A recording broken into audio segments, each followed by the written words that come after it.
আমাদের committee decision নিয়েছিল যে 50 বছরের যারা বেশি মেম্বার তারা মেম্বারশিপ বয়স নয় তাদেরকে সম্বর্ধনা দেওয়া হবে আজকের মঞ্চে। কিন্তু ইলেকশন কমিশনকে সিঞ্জয় বোস চিঠি দেন যে ওখানে করতে পারবে না, এটাতে ইলেকশনে প্রভাবিত হবে ভোটাররা। ইলেকশন চেয়ারম্যান আমাকে ডাকেন, আমি ওনাকে জানিয়ে রেখেছিলাম।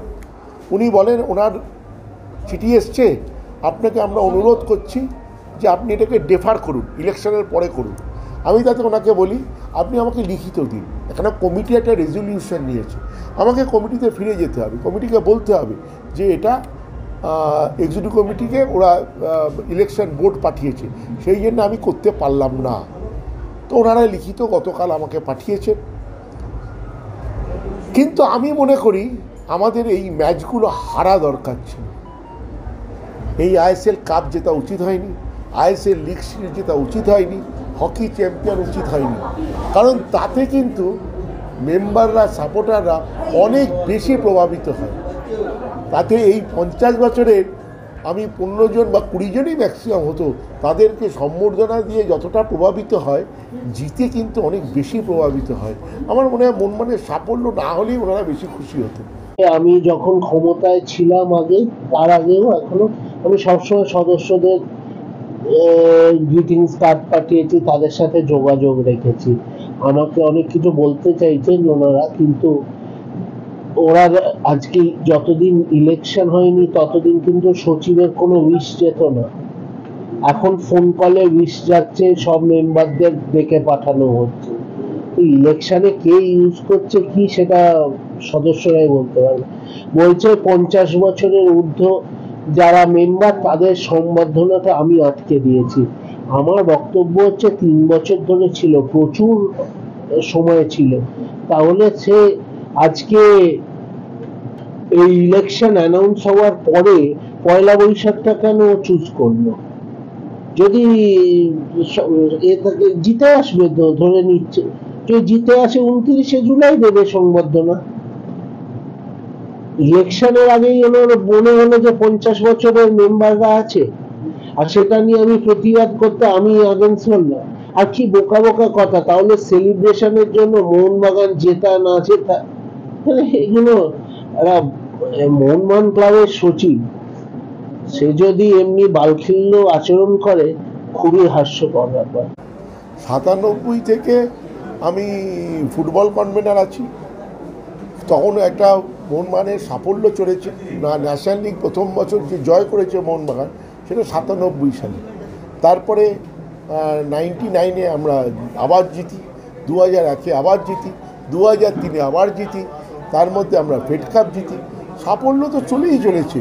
2005 থেকে আমি ফাইন্যান্সে গেছি, কিন্তু 2022 অবধি কিন্তু আমি সেই ফুটবলই দেখতাম। সেখানে সব রকম সাফল্য তার মধ্যে ধরা দিয়েছে। আপনারা এই 3 বছরটাকে খালি আমার সময় বলছেন, বাকিটা নয় কেন?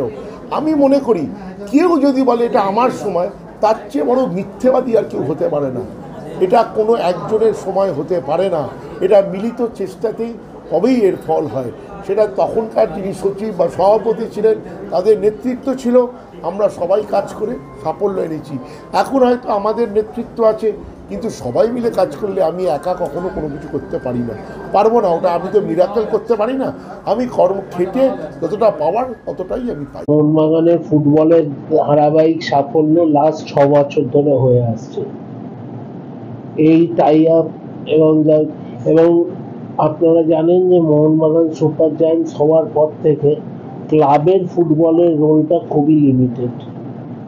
ক্লাবের রোল নেই বললেই চলে, বরঞ্চ ক্লাবের ক্রিকেটটা ক্লাবে, হকিটা ক্লাবের। হকিতে ডেফিনেটলি, অ্যাথলেটিক্সও ধারাবাহিকভাবে সাফল্যতা এসেই চলেছে, নতুন কিছু নয়।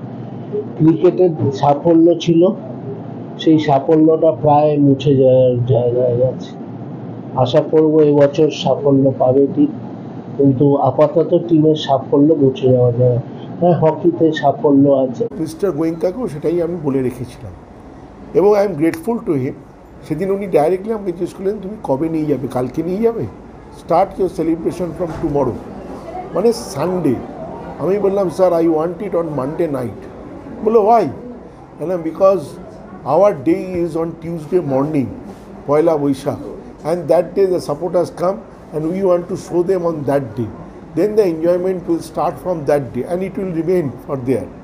তখন উনি বললেন যে হোয়াট এভার ইউ লাইক। কালকে রাত্রিবেলা শিলটা এসে যায়, ট্রফিটা অ্যাকচুয়ালি ওনার বেডরুমে ছিল, উনি মাঝরাতে ফেরেন ওনার নিজের চার্টার ফ্লাইটে লখনৌ থেকে, ফিরে আজ সকালবেলা ট্রফিটা উনি কাপটা উনি পাঠিয়ে দেন। আমরা হকি চ্যাম্পিয়ন হয়েছি, আমাদের কাছে যে আইএসএল কাপ এবং আইএসএল লিগ শিল্ড এর সঙ্গে হকির কোনো গুরুত্ব নেই। অনেকে ভাববে যে হকির কিসের গুরুত্ব, সেই জিনিস আমাদের কাছে যে সমান গুরুত্ব, তার জন্য এক মঞ্চে দেখুন হকি যে আমরা চ্যাম্পিয়ন হয়েছি সেটাকেও রেখেছি। ছোট ভাইয়ের মতো ওকে আমি প্রচণ্ড স্নেহ করি, ওকে আমি আমাকে ওর মন্তব্য কিছু একটা করেছিল, আমার কাছে এসে প্রেস এসেছিল তার সম্বন্ধে জানতে, আমি বললাম ওর মন্তব্যের আমি জবাব দেবো না।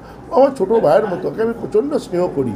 আর দেবাশিস দত্ত কী সেটা সদস্যরা জানে, সমর্থকরা জানে, তো তার প্রতিফলন সময় মতোই ঘটবে। এখন তো ও বলল, ও হয়তো দুঃখে ভালোবাসায় কিছু কথা বলেছে, এটাতে আমি ওর কথায় কখনোই মাইন্ড করি না, আমি করবো না, কোনো দিনই করিনি। ভাইয়ের মতন চিন্তা একদিক দিয়ে, আরেক দিকে বলবে যে আমি নাকি মোহনবাগানের হার চাইছি সেলিব্রেশনে এ হবে বলে, এই দুটো মেলে না। ভাই হলে ভাইয়ের মতো আচরণ করতে হয়। মোহনবাগান ক্লাবটা মন্দিরের মতন মায়ের, তো ওখানে মন্দিরে সকালবেলা গিয়ে দিন শুরু করব, এটা নিয়ে কোনো পরিবেশের কোনো হয়, এটা গেলে একটা আলাদা পরিবেশ। মোহনবাগান ক্লাব সবার, কে চালাচ্ছে না চালাচ্ছে আমরা ওরার ব্যাপার নেই। আমি মনে করি মোহনবাগান ক্লাবে আমরা ওরার কোনো জায়গা নেই।